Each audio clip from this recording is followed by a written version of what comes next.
Welcome to another episode of Reading with Grams. Good morning, Fey and Miles. I hope you're having a great day.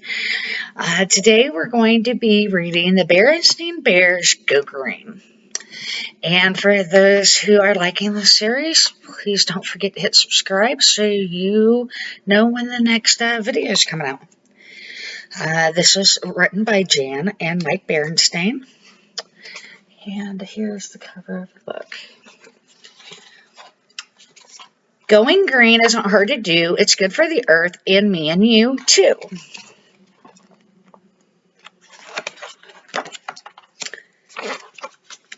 Bear Country was a beautiful place to live. It had green, rolling hills and wide river valleys. It had cool, shady woods and bright, sunny fields. There were steep cliffs and deep canyons, roaring rapids, and rushing waterfalls.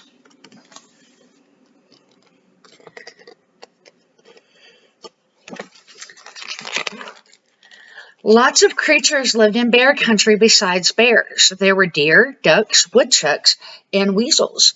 There were rabbits and raccoons, possum and porcupines.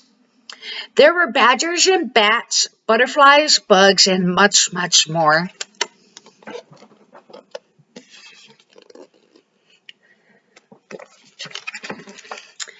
The bear family loved living in Bear County. They always tried their best to keep it beautiful. Most of the other creatures who lived there tried their best too. But no matter how hard you try, sometimes you run into problems.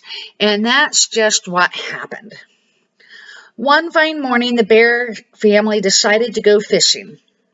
"Let's go down to the creek, where Grizzly Gramp keeps his boat," said Papa. "We can pack a lunch and have a picnic as we fish." "Terrific," they all agreed.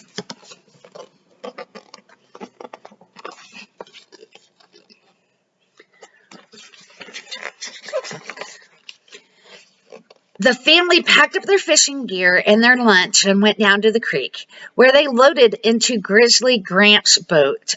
Papa got out the oars and rowed everyone lazily along, their fishing lines out while they ate a picnic lunch. The sun was shining, the birds were singing, and all seemed right in Bear Country until... "Phew," said Sister, "what's that awful smell?" The rest of the family sat up and sniffed. "Yuck," they all cried. "What is that?"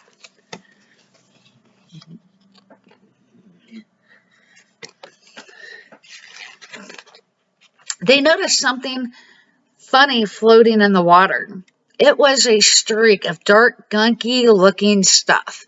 It seemed to be coming from around the bend in the creek. "Uh-oh, I know what's around that bend." Soon they could all see it, the Bear Country dump.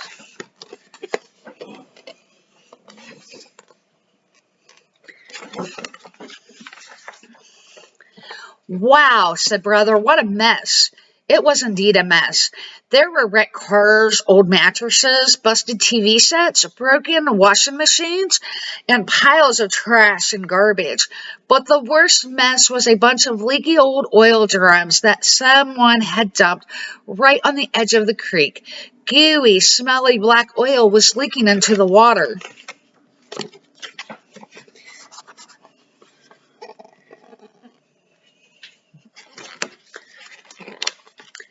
"This is a disgrace," said Mama. She hated to see her beloved Bear Country treated this way. Mama had even been the mayor of Bear Country for a time. "This got to be cleaned up," she said. "We will go to the town meeting and complain." "Yes," said Brother. "Go, Mama," said Sister. "Go, go," said Honey.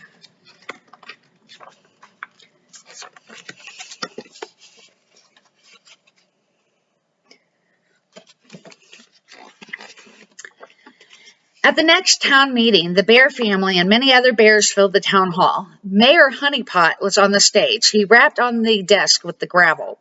"Ahem," he said. "The meeting is called to order. Is there any new business?" Mama stood up to speak, but another bear jumped up before her. "Mr. Mayor," he said, "I am Mr. Greenwood, and I have come to complain about the disgraceful state of the Bear Country dump." Mama sat down to listen.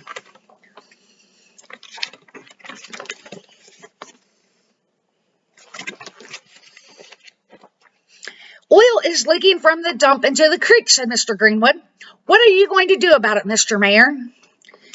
Mayor Honeyspot was surprised. I did not know about that, he said.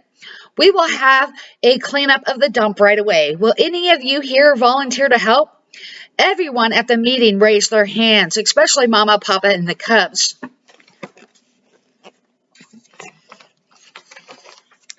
A few days later, it seemed like most of Bear Country was down at the dump. Everyone pitched in to clean up the trash and junk. Much of it would be mixed with earth so the trees could grow on it. They hauled away the oil drums and put them in a safer spot far from the creek.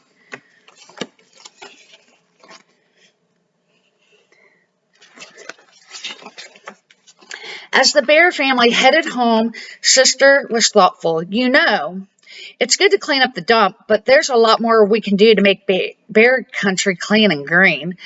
We can do things right at home.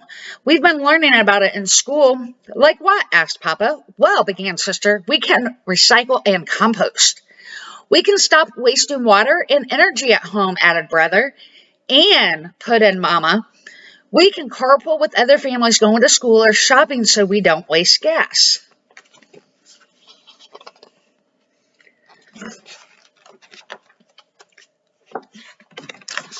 But Papa Bear had the best going green idea of all. He rigged up a windmill on top of his workshop to power some of his tools. I think wind power is the best kind of energy there is, he explained. It's clean and it's clean. There's a windy day. You want it, and best of all, he added, it is absolutely totally free. Whee, said Honey, holding up a pinwheel to catch the wind. And that is the end. I would also like to add, in this book, the dump was right next to the river, and the best way to go green is to make sure you don't have any dumps near the river. Alrighty. And that is it. I hope that you guys enjoyed this episode of Reading with Grams. And if you did, hit subscribe so you can see the next episode when it goes live. Have a great day. And Fey and Miles, I love you and I hope that you're being good. I'll talk to you later. Bye.